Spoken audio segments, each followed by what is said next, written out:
Monsieur Villager, vous êtes le président du directoire du grand port maritime de la Martinique. Vous avez intervenu au cours de cette conférence sur le Caribbean Shipping. Alors, pouvez-vous nous expliquer le but de votre intervention aujourd'hui? C'était très intéressant en fait de cette table ronde puisqu'on se retrouvait avec le CSA, la Caribbean Shipping Association, la PIMA qui est l'association des plus petits ports de la Caraïbe. On se retrouvait entre 4 patrons de ports à échanger sur nos problématiques, sur nos soucis et surtout sur la nécessité de changer les choses, d'évoluer face à un monde qui ne nous attend pas. Alors autour des différents ports de la Caraïbe, comment se situe justement le grand port maritime de la Martinique et comment elle se positionne notamment en termes de collaboration avec les autres ports? Alors la collaboration elle a toujours existé dans les idées, dans les souhaits, dans les vœux. Aujourd'hui elle devient nécessaire parce que il faut coopérer, sinon on risque d'être balayé. Il faut bien prendre conscience qu'il s'est passé en quelques années beaucoup plus de choses qu'en une dizaine d'années. Les choses ont évolué de façon considérable. D'une part, on a l'ouverture du 3e jeu d'écluses de Panama qui fait qu'on a des volumes d'échanges qui augmentent considérablement entre l'Asie et les États-Unis en passant par le nord de la Caraïbe.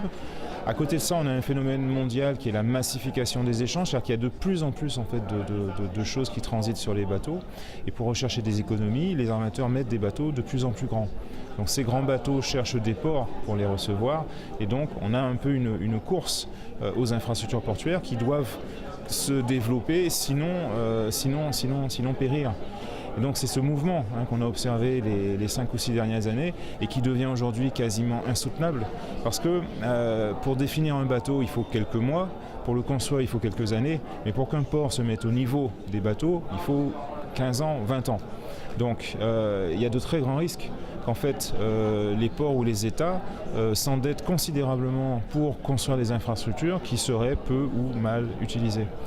Et c'est possible peut-être dans des pays très riches, mais c'est absolument pas possible ici dans la Caraïbe, d'où l'idée de travailler ensemble, en réseau, pour pouvoir participer à cette croissance mondiale sans pour autant s'endetter et faire payer ce prix de la dette à nos enfants. Alors la Martinique est un port caribéen, français et ensuite européen. Comment vous apportez tous ces éléments avec les autres ports de la Caraïbe?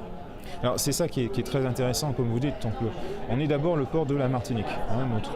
Notre travail essentiel, c'est de servir les Martiniquais, d'ouvrir en fait la mer aux Martiniquais, d'assurer les importations, les exportations, toutes choses nécessaires, on va dire, à la vie insulaire. C'est absolument essentiel, c'est incontournable. Ce sont nos premiers clients, c'est d'abord vers eux qu'on se tourne et c'est ce qui a toujours été fait. Aujourd'hui, on a aussi un trafic international qui se développe et sur lequel on peut travailler, ce qui offre du travail à nos citoyens, ce qui offre de nouveaux débouchés, pour autant qu'on puisse travailler ensemble. Donc c'est ce que j'appelle la mise en réseau, c'est-à-dire que les ports doivent s'unir pour pouvoir donner une réponse globale acceptable à nos clients pour qu'ils puissent y travailler. Et c'est là où c'est intéressant, donc il y a des ateliers communs, des groupes de travail entre Fort-de-France, Barbade, Kingston, pour développer des lignes, pour développer des horaires intéressants, pour que les bateaux puissent les toucher. Tout ça pour le plus grand bénéfice en fait des populations. En termes on reste sur le plan local, la Martinique, elle transporte combien de conteneurs, combien de volume chaque année, et quels sont vos objectifs pour les prochaines années, pour 2022, 2030 et la poursuite des échanges?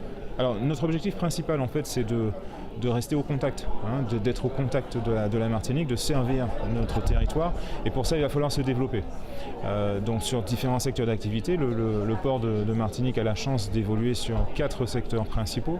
On a les containers bien évidemment, donc aujourd'hui 98% des biens en circulation passent par le port, c'est pour vous donner une idée du poids de ce port, donc ça c'est principalement du trafic containerisé. Il y a aussi une grande part de trafic souvent oublié qui est le trafic pétrolier. pétrolier. La moitié du trafic du port, c'est du pétrole. Il y a une raffinerie à Fort-de-France, qui fait qu'on importe du brut, on exporte du raffiné. Donc ça, c'est un marché qui est très important pour le port. Il y a bien évidemment le trafic passager. Le port de Fort-de-France donc, a été classé 2e port mondial l'an dernier pour ses développements au niveau du trafic passager. Et il y a enfin une activité de construction et de réparation navale. On a un bassin de réparation navale à Fort-de-France qui crée de l'emploi industriel, martiniquais, non délocalisable, et c'est le port qui gère ça. Donc ça fait quand même 4 secteurs relativement bien équilibrés, 4 secteurs qu'il va falloir développer pour assurer l'emploi, la croissance. Alors, qu'est-ce que récemment CMA CGM a déployé ce nouveau porte-conteneurs? Comment ça s'organise, cette relation justement avec cet armateur et le grand port de Martinique? Alors c'est un bon exemple, c'est vraiment une relation importante. Le port ne peut pas se développer sans ses clients en ligne maritime, et la ligne maritime a besoin des ports, et en quelques années il y a eu des développements considérables. Donc effectivement le Fort-de-France a été inauguré à la Martinique il y a quelques semaines. C'est un événement considérable pour nous, c'est vraiment quelque chose de très très important, et c'est une augmentation en fait de capacité quasiment de 30 à 35%. C'est très très important. Et ça ne fait qu'annoncer de prochains développements, puisque d'autres lignes vont là aussi se développer. Et là, ce n'est pas 30%, ça va être 60%. Donc on a des... Alors je vais laisser les armateurs en parler en premier, je vais leur laisser la primeur, on va dire, des annonces, mais en tout cas, voilà, les choses évoluent et vont continuer à évoluer. Et pour pouvoir servir nos clients, nous allons développer les infrastructures portuaires. Donc on va allonger les quais, on va créer des terre-pleins pour pouvoir accueillir ces bateaux. Mais on le fait, je dirais, avec un maximum de raison et d'intelligence. C'est-à-dire qu'on fait ce qui est absolument nécessaire. On ne gagne pas des terrains sur la mer, on n'utilise pas ce qu'on appelle de remblais sous-marins, on ne fait pas de dragage. Donc on fait tous ces travaux avec un minimum d'impact environnemental, en respectant au mieux donc l'environnement dans lequel on évolue, parce que je vous disais, on a une responsabilité sociétale et environnementale. Il est hors de question de construire des quais, de faire du béton, si ça doit se faire au détriment des récifs coralliens de la baie de Fort-de-France par exemple. Donc c'est ce que j'appelle le développement raisonné. Il faut développer bien évidemment, parce que c'est ce qu'on nous demande, c'est ce qui est souhaité. Si on ne le fait pas, on va rester à l'écart, mais on a une dette envers notre environnement. On évolue dans l'une des plus belles baies du monde, c'est notre capital, c'est ce qui restera, et donc il faut absolument au moins qu'on la protège, et au mieux qu'on contribue à voilà, son développement, et qu'on utilise ça comme un levier de développement plutôt que comme une contrainte.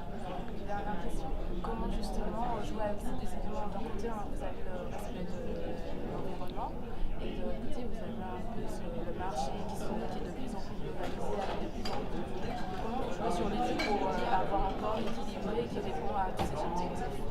Votre question fait la réponse, en fait, c'est notre quotidien. On ne peut pas, il est aujourd'hui hors de question de développer une infrastructure si on ne tient pas compte de l'environnement dans lequel on le fait. C'était peut-être possible il y a 50 ans ou il y a 30 ans, aujourd'hui c'est plus possible, et c'est tant mieux. Et ça fait du raisonnement intelligent, ça veut dire qu'on réfléchit toujours, est-ce qu'on ne peut pas mettre plus d'activités sur une surface restreinte, donc en gros de travailler en réseau, de densifier voilà, les canaux plutôt que de construire des quais. Ça se fait plus, c'est passé de mode ça. Donc aujourd'hui on est vraiment sur développer l'activité au mieux dans un espace qui est contraint, et c'est tant mieux qu'il soit contraint. Ça nous force à être intelligents, et c'est comme ça qu'on va s'en sortir.